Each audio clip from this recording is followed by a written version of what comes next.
name is Chris Pixi Smith. Chris is my birth name, and Pixi was just kind of a nickname given to me many moons ago. And my title would be piercer.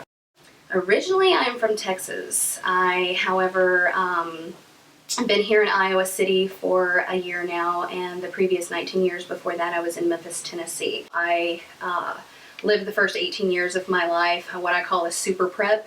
It was something that my mom kind of cultivated for me. She wanted better for me than what she had, so she kind of steered me into that direction. So as soon as I turned 18, I kind of started experimenting. Got my first piercing, which was a tongue piercing. I got my first tattoo shortly thereafter, and started dyeing my hair, which was something amazingly liberating because my mom never let me touch my hair. Being from a small town in Texas, it's not something that any of us were exposed to, you know, in the early years. But seeing that it made me happy and that I was still pretty much the same person, just a little bit different on the outside, my mom accepted it rather quickly. What I have in my face, I would definitely say, is for aesthetics. It's kind of one of those things, I think about what I'm going to get for a while, and if I still want it in a couple of months, I go ahead and get it. I think the last count we had was right at 30. I think I might be done with my face at this point. I think my face may be full now. I plan on being, you know, 80, 90, 100 years old with all of this. I don't plan on taking any of this out. I didn't do it, you know, just to keep it for a minute and, you know, abandon it basically. It's something that when I don't have a piece of jewelry in, which isn't very often, I don't feel whole. I feel very off. It's just like walking out of the house without your pants on. It's a touchy subject for some people, but for me, it's something very natural. Genital piercings, it's something for me, it's actually, I consider it my specialty. Being the kind of person that I am, I'm very strong-minded, very open-minded. It's basically just in my personality to be open to things like that, whereas most people see it as taboo or naughty or dirty or anything like that. It's just I have a completely different perspective when it comes to things like that. You know, I think most women are raised to be ashamed of things in that category, and I think that's a shame. You know, it's kind of a double standard, and I think it would be nice if it wasn't that way. It's not only aesthetics, it also has functionality. And to me, that excites me because I am so passionate about piercings. I like being able to take it to that next level. So it's not, you know, perverse or anything like that.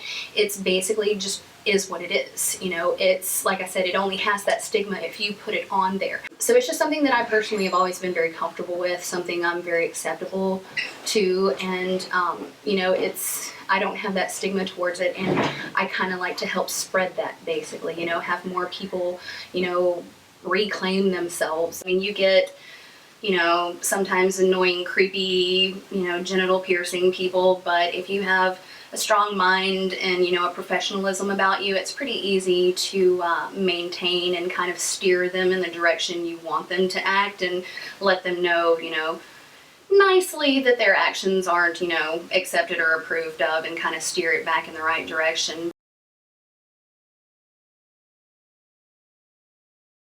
Flesh suspension, it is where you pierce with large gauge needles and follow through with something, say like a shark hook basically. It's called a sea demon. There's a couple of different types of hooks. They range anywhere from 8 gauge, 6 gauge, and 4 gauge. And you rope rig basically through those hooks, and your body hangs from it. And it's absolutely amazing.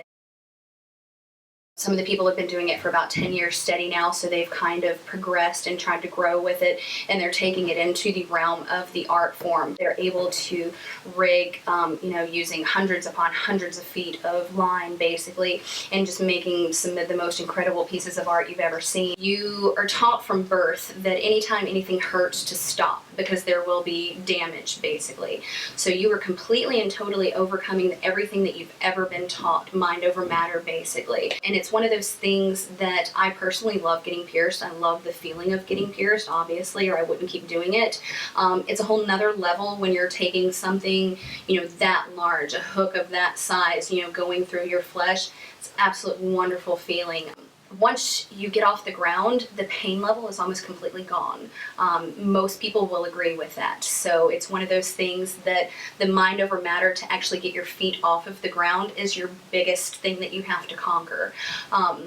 Once you get off the ground, the skin stretches, everything kind of settles, and you kind of go into that next level of it. What I do get out of it is everything that I need at that point. The world that I'm actually physically in doesn't exist. I'm completely in my head. I'm gone. I personally have a huge passion for music, so I usually have specific music that I will listen to. Kind of another little bit of an enabler to kind of go to that other realm, basically. And it's definitely a sense of flying. You know, you're completely weightless. You have nothing holding you except for some hope, and you're pretty much just flying, and you're in your own world. So pretty much most people get something different out of it, but it's usually exactly what you needed. The connections that you make when you are suspending someone, are undeniable. It's that major, life-changing moment that you have shared with someone. So when we suspend people, there is forever that bond between that person, whether it was, very successful or whether if it was unsuccessful. Some people don't get off the ground their first time, their second, or their third time. Some people just can't overcome and turn that switch off of, yes, this hurts, but yes, I can move on and I can get over it. So when you actually take the chance and the opportunity to overcome all of those hang-ups, it's amazing what you can get out of it. But it's definitely, for a lot of people, it is empowering. And for some people, it's just completion. Speaking of, this being a natural thing for me, once I did start studying suspension and started getting into everything about it, there's a position called facilitator.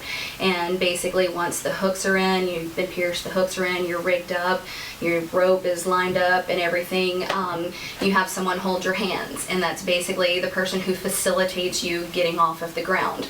From the moment I knew that position existed, I knew it was meant for me. Usually I just try and, make them laugh, make them comfortable.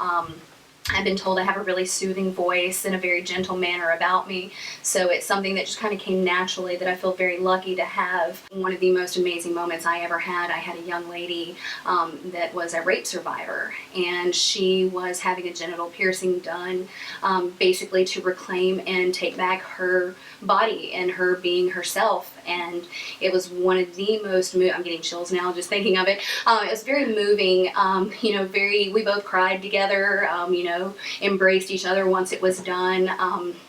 It was definitely what she needed, and I felt very honored that, I was the person that was, enabled to give that to her. Very, very, very emotional. We'll definitely never forget that. Definitely. Again, everybody takes out of it what they need from it. For me personally, I think that it's definitely empowering because, the first time I ever had one visual facial piercing, because at one point in time I only had one nostril ring, it's one of those things, people look at you differently from that moment on. You are taking that next step into, the social aspect of it. You'll never be looked at the same again. You'll constantly have people judging you, so it takes a very strong-minded person to overcome that and say, I don't give a crap, think what you want to think. I am who I am. I like who I am. I'm happy with who I am. Just because you don't see it, appreciate it, understand it, doesn't make it wrong. For me, body modification is a way of life. It's not, like I had mentioned earlier, some of it is for aesthetics, some of it is not. Some of it has functionality, some of it does not. A lot of it is personal preference, but it's one of those things that it is very much my life. It's a part of me, it's a part of who I am, it's a part of who I want to be.